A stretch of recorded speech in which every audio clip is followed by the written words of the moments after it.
的愁，这一次握紧命运绝不低头。天黑已难受，无谓的梦等谁成就？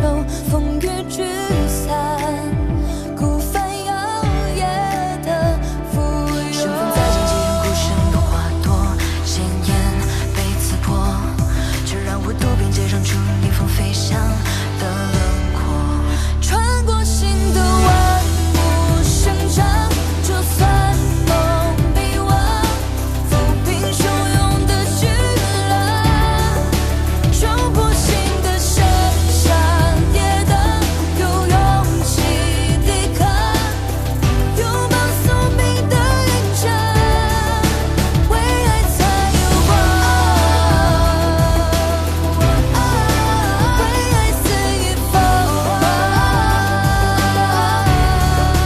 穿过心的万物生长，有勇气抵抗，拥抱宿命的印章，为爱才有光。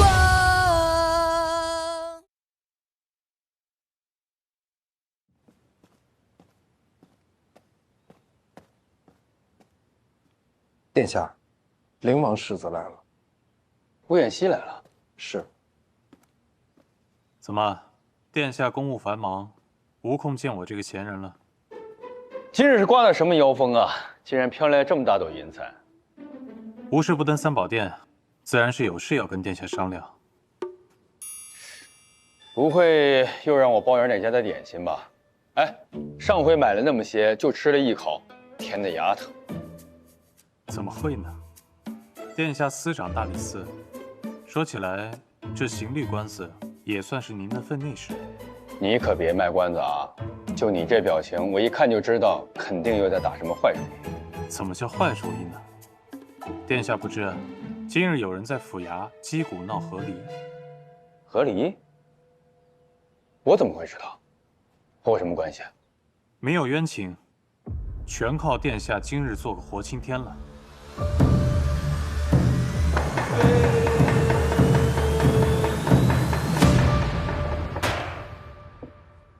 堂下何人？状告何事啊？小女姓花名芷，现是花家家主。我姑母花贤15年前嫁与杨琦，如今想要与他和离。原来如此，妇人花贤，你这是想休夫啊？回夫印，民妇与杨琦在家中度日如年，再也不愿与其过了。向来夫为上，妇随从，敬顺之礼，乃妇人之大礼也，哪有说不想过就不想过的道理啊？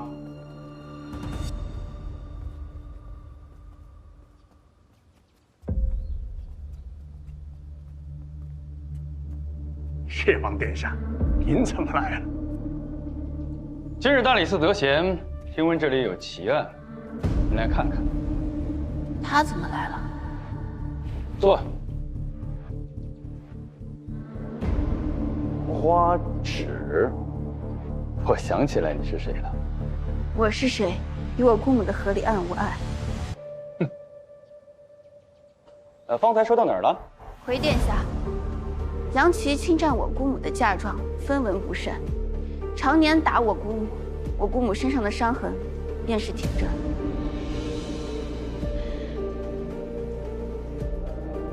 可有物证？有。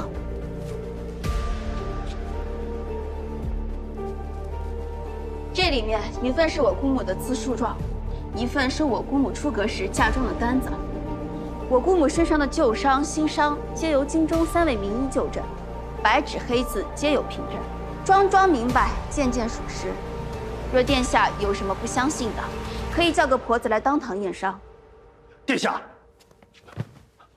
啊，殿下，您得为草民做主啊！草民也知晓例律，也问过壮士，寺内人这般情状，连折伤都不算。若是男子打了几下妇人，便要判和离，那天下还有能过得下去的夫妇吗？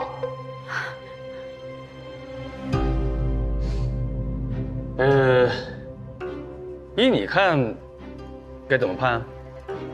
回殿下，以大庆律，夫殴妻，非死非伤，不论；至折伤之上，还减凡人2等。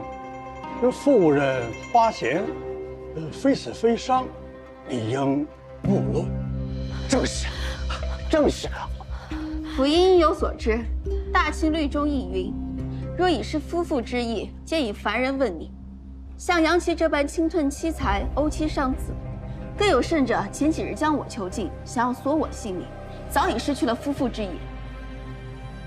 殿下，草民乃杨琦与花贤之子，方才花姑娘所言句句属实，草民可以作证。你好一个铁嘴钢牙的花大姑娘啊！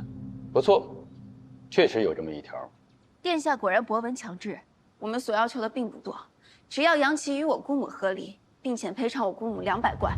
哎，这是什么道理啊？哎呀，上嘴皮子一瓢，下嘴皮子，这就200贯呐！啊！花大姑娘，这200贯钱又为何而来啊？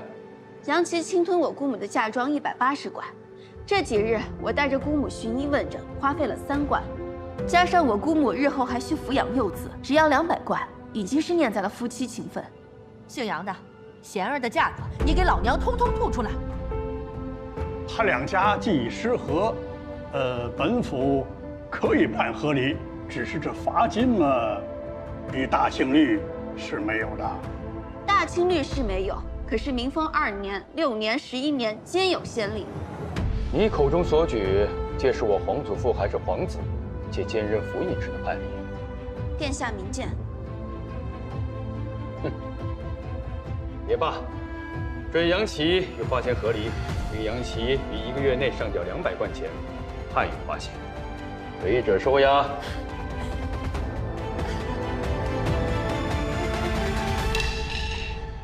杖100。殿下，你们这是要我的命啊！我们才不要你的命，我们要你卖房卖地，欠债还钱。你，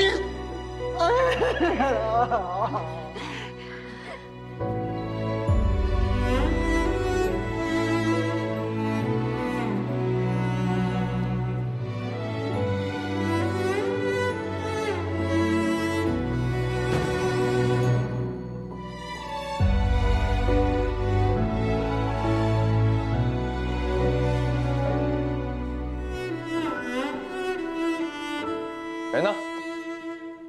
哎，我说这种牙尖嘴利的女子你也敢招惹？不怕哪天把你也给告了？我不怕，殿下自己小心便好。我可没有这等风流债啊！你看看你现在穿成什么样，去人家家里帮闲还帮出瘾了是吧？有段时间没去了。你不会认真了吧？兄长以为呢？哎，吴彦西，咱俩打个赌。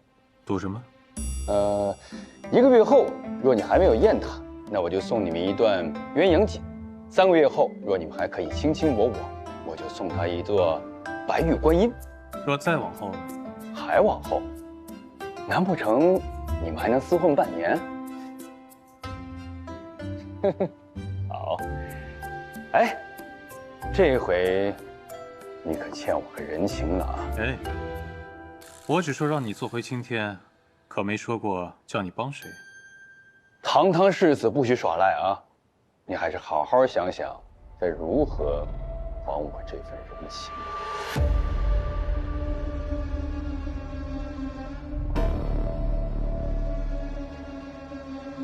我一个无职无位的闲人，哪里有本事还你献王殿下的人情？若是领兵打仗，朝中的青年将领皆不及你。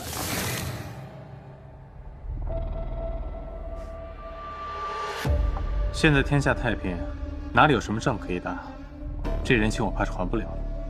世事难料，且走着瞧，说不准便有机会了呢。怎么说的好像您已经料到了似的。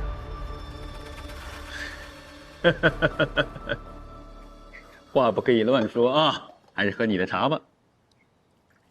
这茶确实不错，我拿走了，在你的人情簿上一并记下吧。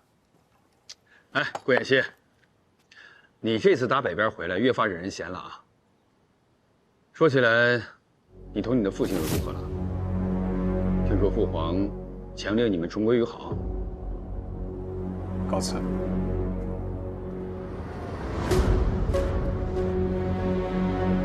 却顾家的父子造的什么孽？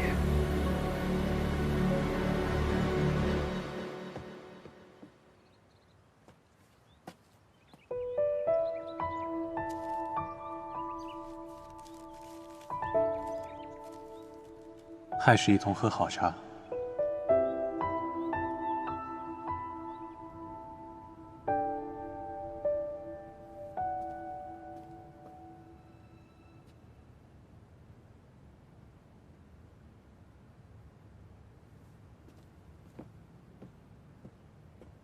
头儿，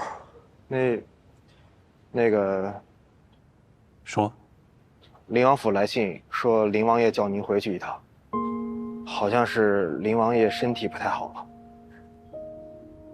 还有别的事儿吗？没了。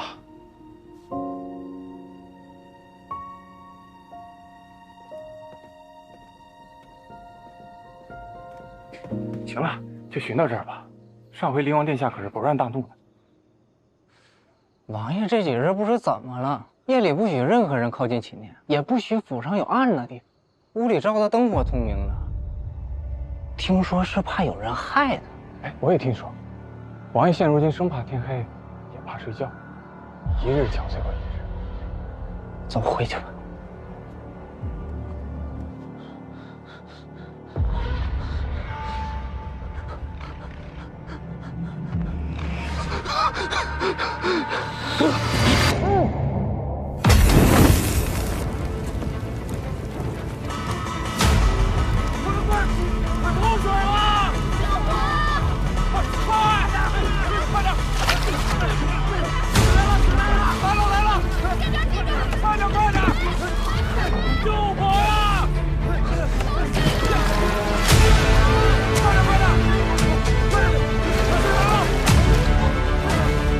世子，王爷寝殿着火了！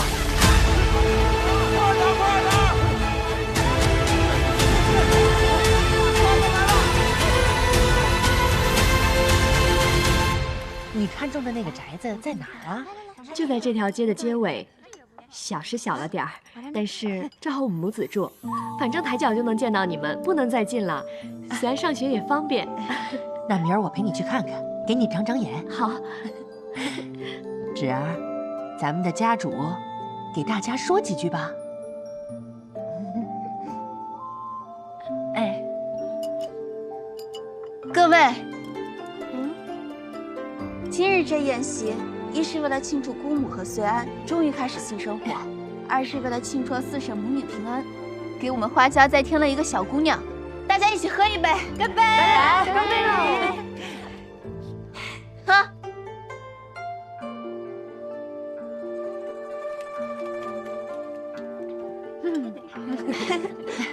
四弟妹不能喝酒，你呀，你跟她是最好的，你替她喝了吧。芷儿，来，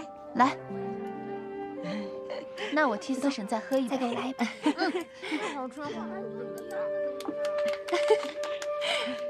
真是好啊，这花家的人是越来越多了。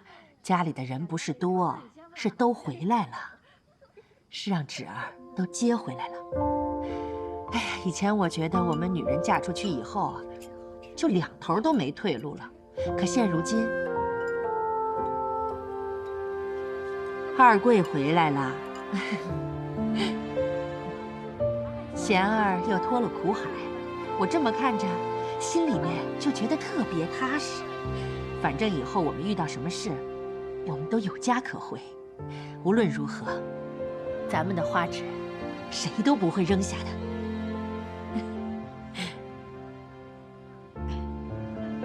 芷儿，谢谢你，你们快尝尝这个。我也谢谢你，大姑娘。二贵，手动。你们两个啊，笨嘴拙舌的，都不会说话，不会说不要说。我看呐，我们每个人一个一个的敬侄儿一杯，好不好？好，来，干杯！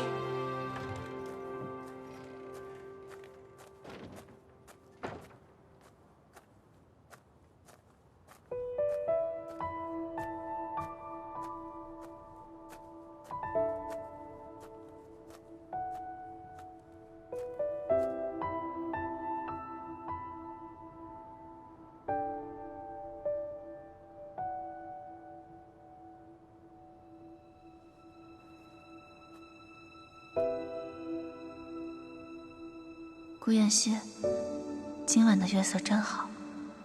你在哪儿？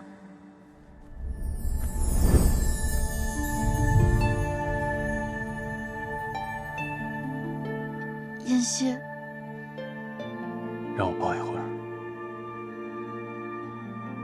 一会儿就好。你怎么了？你别看我，看看天吧。今晚的月色很漂亮。好。那年上元节的月色你还记得吗？很美，就像今天一样。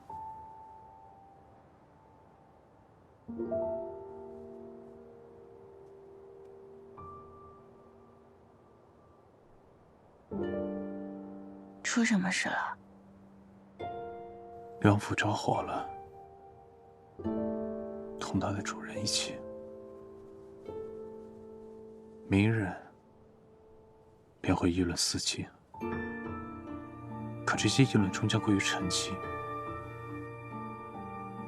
就如我母亲身故一样，变成街头巷尾茶余饭后的谈资和永不见天日的真相。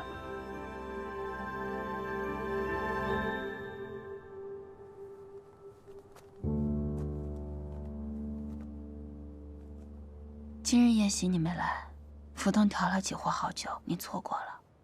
是吗？那太遗憾了。你想尝尝吗？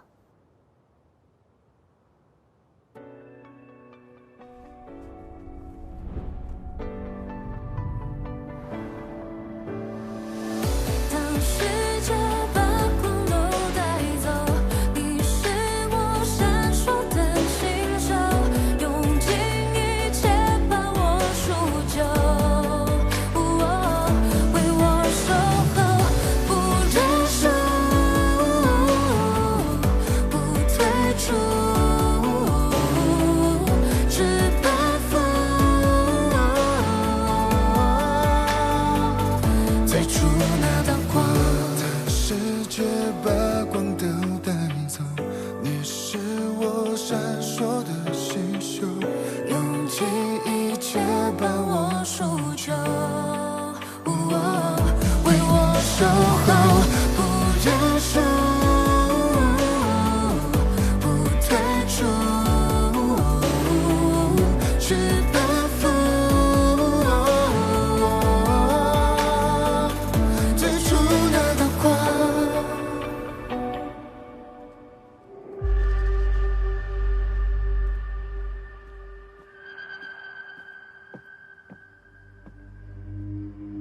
陛下，都办妥了。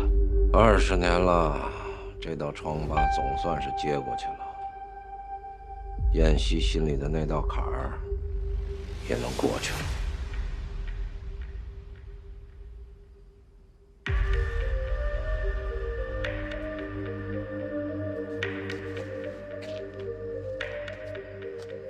啊！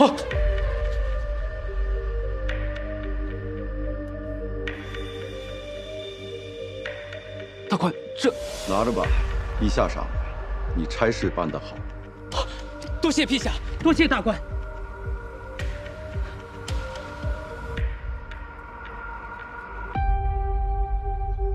昨天夜里灵王他说是意外走了水。哼，哪儿来那么多意外？真是没想到啊！官家做了20年天子，头发都快白了，杀心还是这么盛。宫里方才传令，请殿下查清灵王身故的案子。叫我查清，这分明是让灵王来敲打我，让我千万要小心，不要成为他心里的那根刺儿。否则，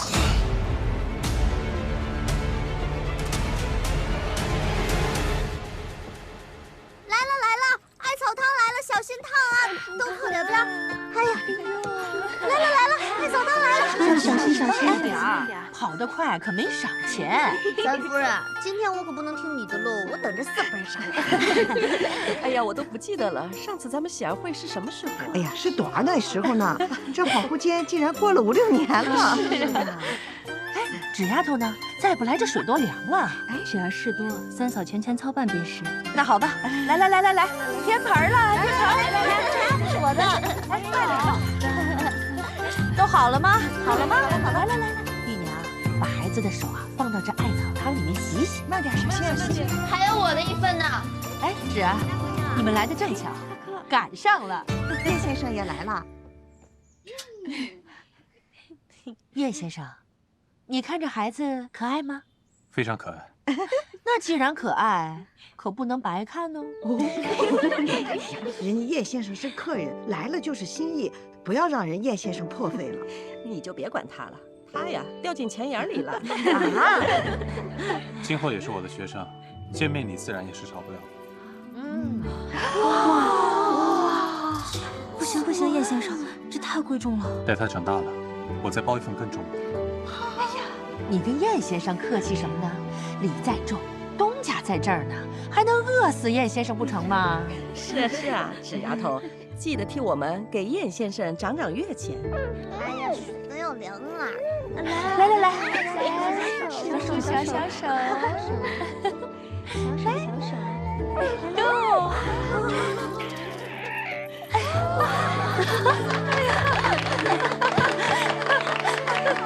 我看这孩子以后啊，比芷儿还能挣钱呢。那他可要长快些，多多帮帮我。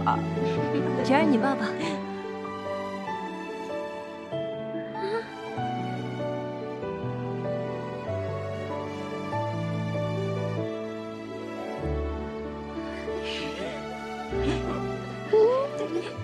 能给我抱抱吗？哎，玉娘，孩子是不是还没有起乳名啊？你这个当娘的，赶紧给孩子起个名字呀！我读书浅，一时想不到什么好名字，容我再想想。这个简单，你呀准备一盒点心，去找穆先生问问，这马皇都里数他的学问最好了。就是，赶紧去吧。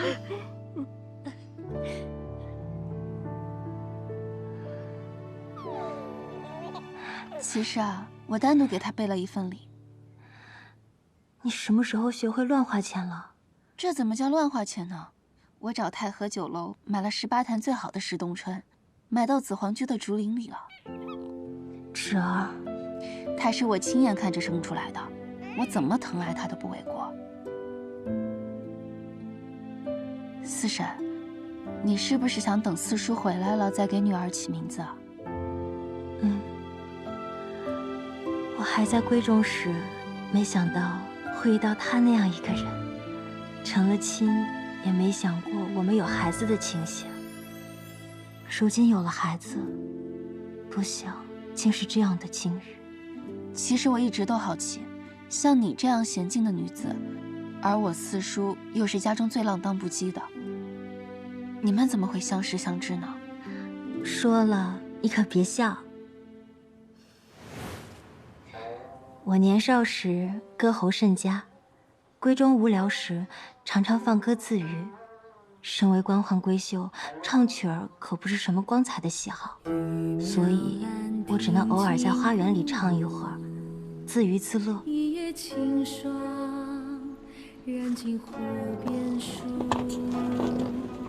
这牲口真不解风情，快听，想来瑶池仙音也不过如此。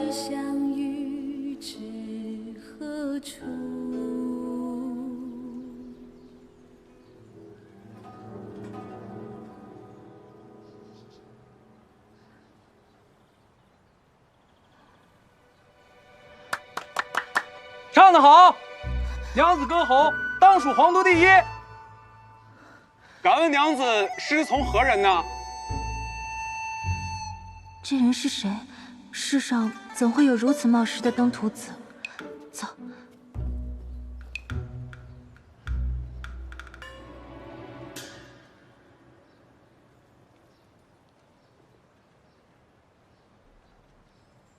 马儿啊马儿，你说今天还能听得到吗？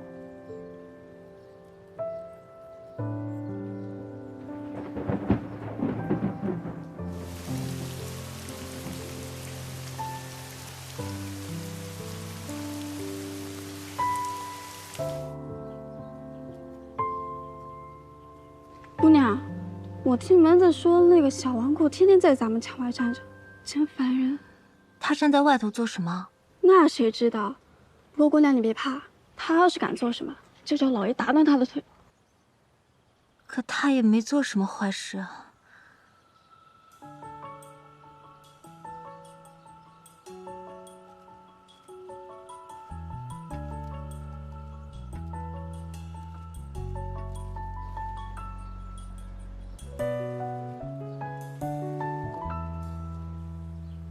姑娘，那上面写的什么呀？谁知道呢？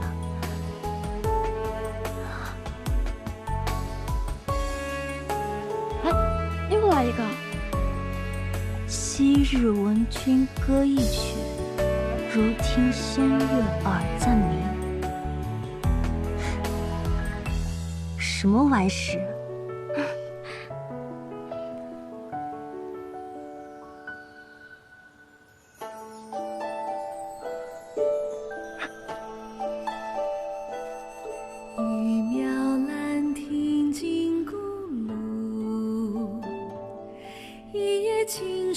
他极懂音律，我每唱一曲，他便在风筝上写字评点。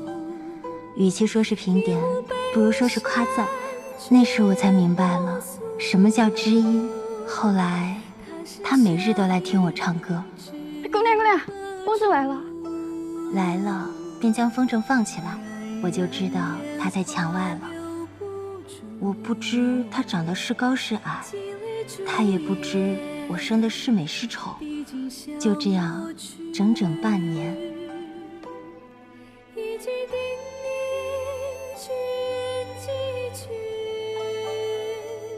神仙虚实仙人踪。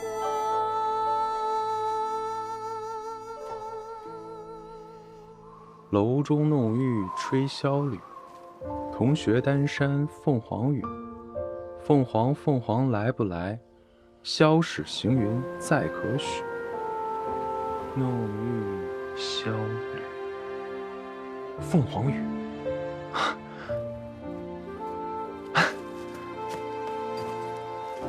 马儿跑，驾！娘子等我马上就来提亲。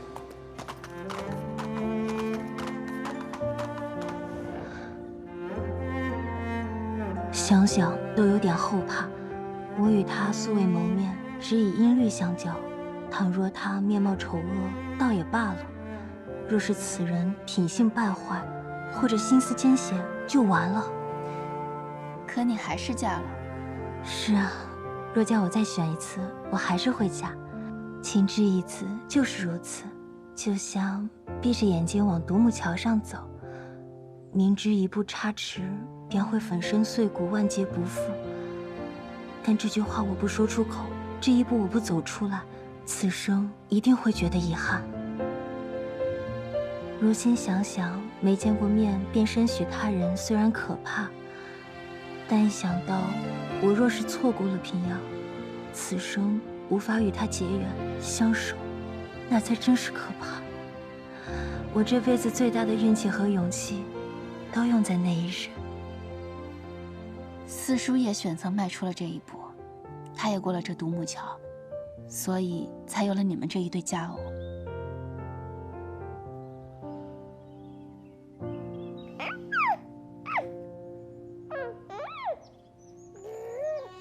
四哥，着这个好吃，这个喜欢。我要这个，花季进账是细水长流，积水成渊，钱箱已建满了。不知他们在北地过得如何，可有衣食？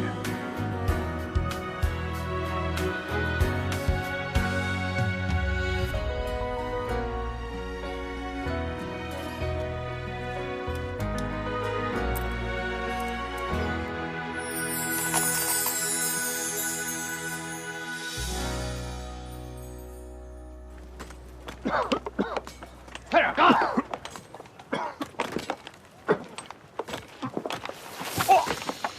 干什么呢？吃白饭呢？老子今天让你吃鞭子！让你偷懒，偷懒，让你偷懒！你住手！我二弟文若自幼身体就不好，他方才失手绝非故意。即便我们是罪人，在这300州诛拔修墙，也是为守大清边疆尽力。你是差官，识的也是大清风俗，怎能这般肆意凌虐，把他人当作牛马般羞辱？大哥，别说了，折辱！还在这跟我咬文嚼字，摆世家大族的谱呢！老子手里的鞭子可不是你姓沈名谁，想替你兄弟出头是不是？好，把他今儿的活全干了，干不完你们谁也别想走！你敢？这有点小意思，等下去喝口酒，暖暖身子。这点钱想替他求情，你也不撒泡尿照着自己几斤几两，还以为自己是朝廷大员呢？今天我就要好好教训教训你们家！拆！哎呦，你怎么还在这儿啊？干嘛？你不知道吴将军今儿来巡查，别的差役都赶过去了。吴将军，哎，九四，吴将军真的来了。啊？你呀，大小就别急。想不到我们都这把年纪，却过上这种日子。大哥，我还是担心家里，担心波璃他俩过得好不好。这鬼地方，还都不知道能不能活着回去。你闭嘴吧！父亲那把年纪，如今还在坝上搬石头，你们倒自怨自艾起来了。堂堂清水男儿，这点苦都悲叹呻吟，不如俘虏小儿。他们留在家里，想把日子过下去，吃的苦一定不比咱们少。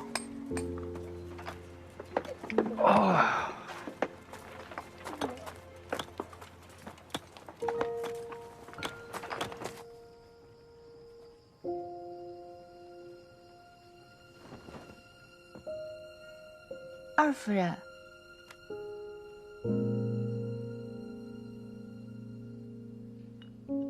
你给李哥做了宵夜啊？啊，是的。我也乏了，你陪他一会儿吧。二夫人，你给李哥做汤了？是啊，他晚上用功，容易肚子饿。啊，这个点心是我现学的，我刚刚第一次做，跟福东肯定是没法比，但是我尝了味道，不丢人的。所以呢，您一起尝尝嘛。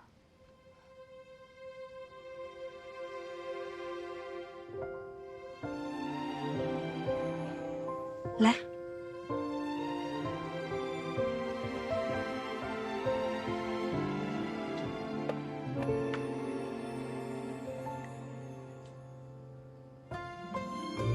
娘，你也吃一块吧。这个汤我也是第一次做，你尝尝咸淡。哦，好。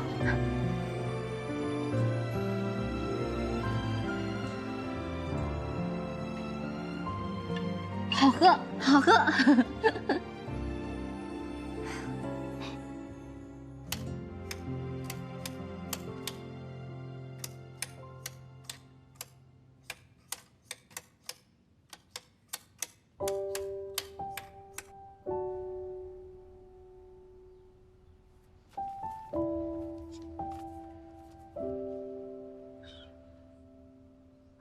又这个数了，肯定没算错。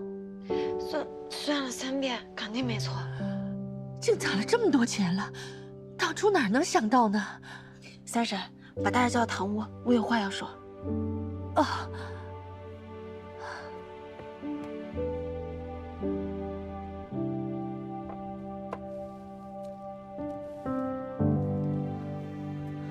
好端端的花这个钱请画师来画我们娘俩做什么？大姑娘安排的，具体我也不清楚。芷儿在哪儿？我去问问她。在堂屋里头跟大家商量事儿呢。行，你帮我看一下孩子。嗯。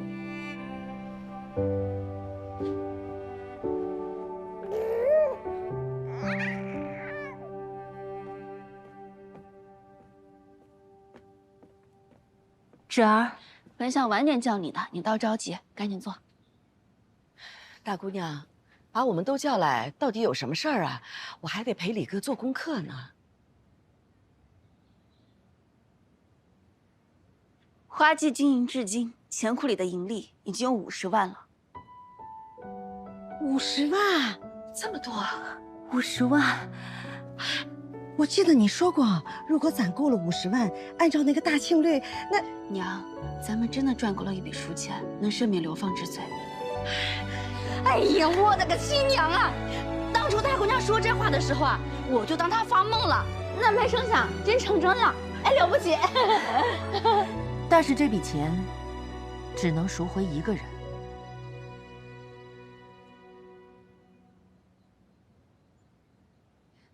是。所以今日叫大家来，是想同大家商量，这笔钱咱们该如何用？若是赎人，又该先赎谁？我是觉得祖父的年纪大了，应该先把他接回来。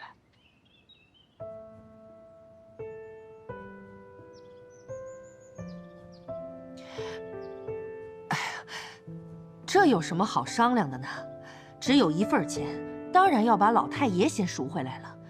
伯鱼这样的半大小子，有什么苦吃不得？你这个主意我没有意见。哎，那到哪儿去赎人啊？这个钱又交到哪儿啊？娘，祖父他们现在在北地一个叫做三白城的地方，这笔赎钱得送到那儿，交给三白城的衙门。所以我决定10日后便启程，带着这笔钱去北地。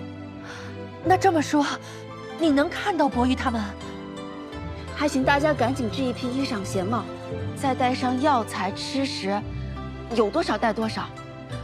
好，好，好，现在就去制备，现在就去制备。我跟你去，来，都去吧。哎呀，你们赶紧去准备。芷儿，你请画师是为了带着我们娘俩的画像北上，是吗？我准备给四叔一个惊喜呢。我这就回去给画师赔不是，得请他把我画胖些，平阳看了才放心。芷儿，我净高兴了。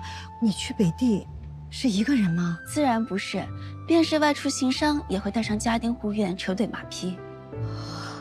对，哎，那叶先生是咱们护院的头头，他是不是也陪着你护着你啊？他还有些其他的事情，我就不麻烦他了。他是每个月在咱这儿拿月钱的，什么事有你重要啊？哎，娘，你就别操心了。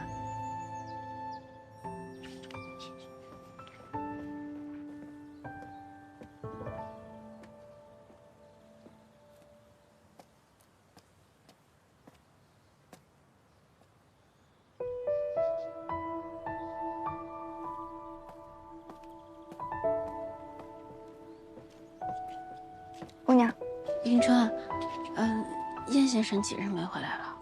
总有个3日了吧。姑娘，燕先生在外边当的是什么差事呀？怎么一忙起来连个音信都没有？他手里都是些要紧的事儿，不回来也行，平安就好。北上的事情等他回来再告诉他吧。好。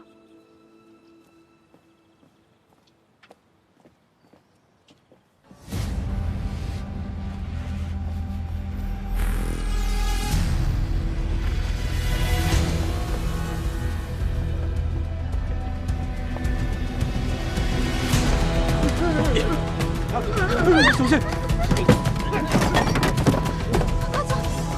站住！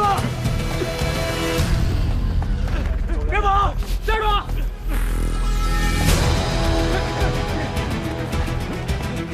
快，队长！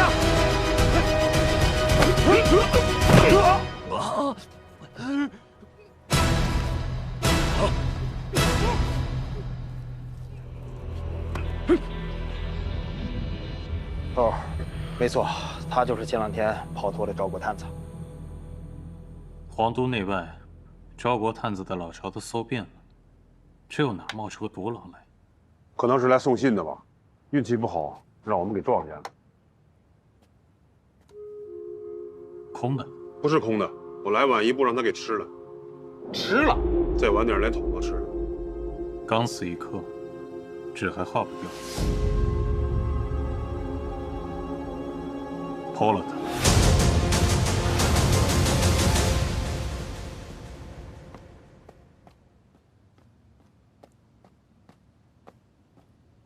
头。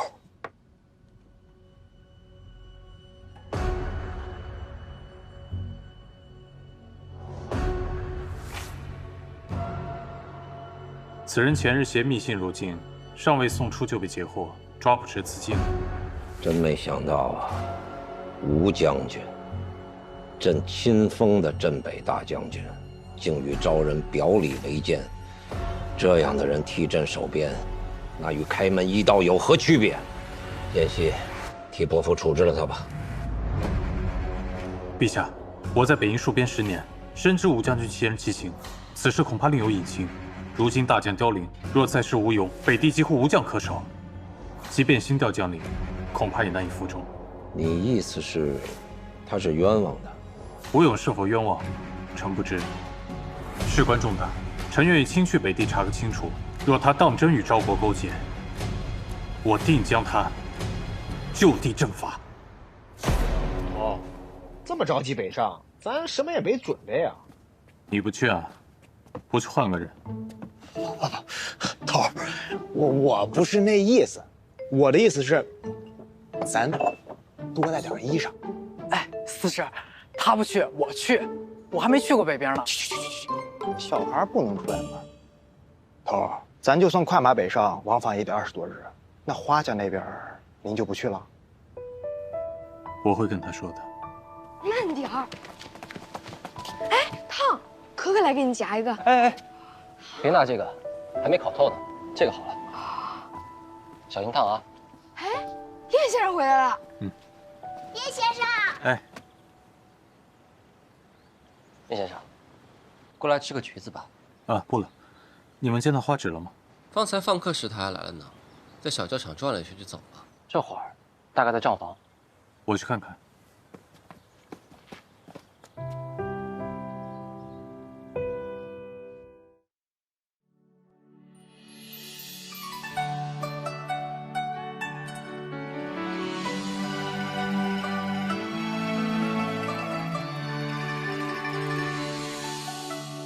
不荒一秋天，不老一株茶。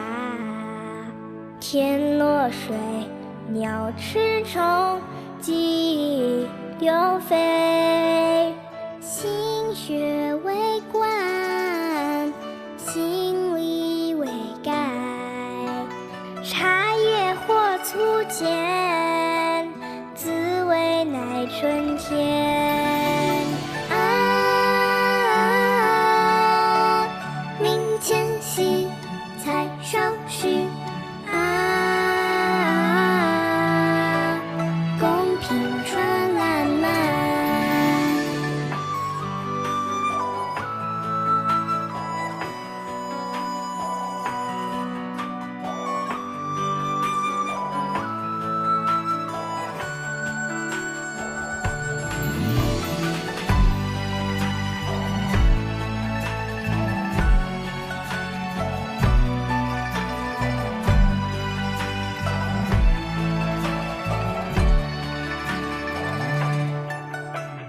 不荒一秋天，不老一株茶。天落水，鸟吃虫，鸡流飞。心学